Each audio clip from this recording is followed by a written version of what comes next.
During a time of great prosperity and peace in the flourishing garden of Islam, when philosophers and scholars excelled all others in the quality of their writing, and scientists and inventors devised the most marvelous of innovations, adventurers and travelers would go where none of their kind had gone before.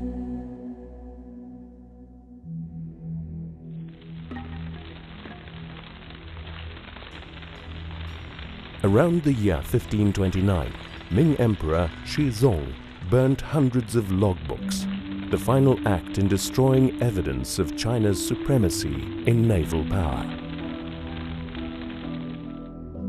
Lost for more than 500 years, accounts of a mighty Chinese armada were rediscovered in Fujian province in the 1930s. Etched on a pillar, they told of gigantic ships laden with gifts for distant kings, from whom the Ming Emperor exacted tribute in return. Between 1405 and 1433, the treasure fleet set out on 7 voyages into the unknown.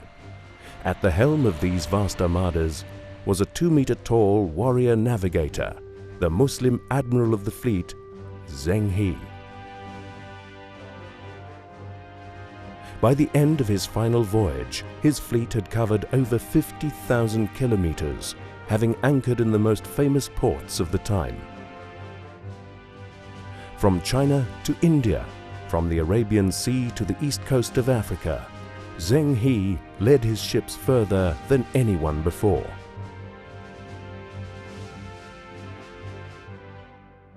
Following the religion of Islam, young Zheng grew up in Kunyang, part of the then Mongol Empire. But his boyhood life was to change on his 11th birthday. In 1382, when imperial Ming armies conquered Kunyang, Zheng was captured and made a eunuch page of a prince, Zhu Di. As fortune would have it, when Zhu Di seized the Chinese throne, Zheng He became his confidant. First rebuilding the Great Wall, Zhu Di then embarked on a massive shipbuilding program and appointed Zheng He as Admiral of the Western Seas, ordering him to go beyond the horizon.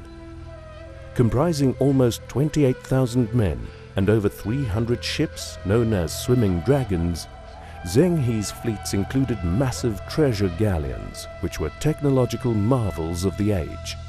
400 feet long and 160 wide, with 9 masts, they were almost 5 times the size of Portuguese caravels, which would sail into the Indian Ocean only 50 years later. With a crew of 1,000 men, the ships took enough food to last them for years at sea, and included tubs of earth on deck so that vegetables and fruit could be grown. Beneath were kept the treasures with which to impress their hosts, while within watertight holds, horses were stowed for the cavalry. Zheng He often astonished his emperor by returning with extravagant tributes, of which the most amazing was acquired on his 4th voyage in 1414. In the kingdom of Bengal, Zheng persuaded the ruler to part with an animal given him by an African king.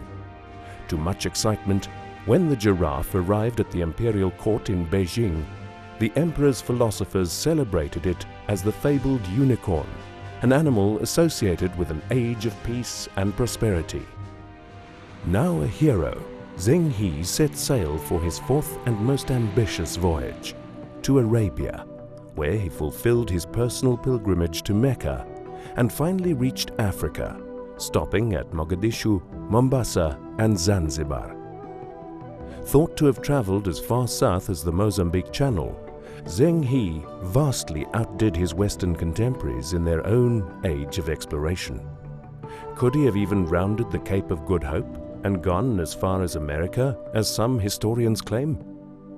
But after his death at sea on his 7th and final trip in 1433, a new emperor assumed the throne of the Ming dynasty and began to dismantle Zheng's navy, with the effect that China went from being a superpower into isolation.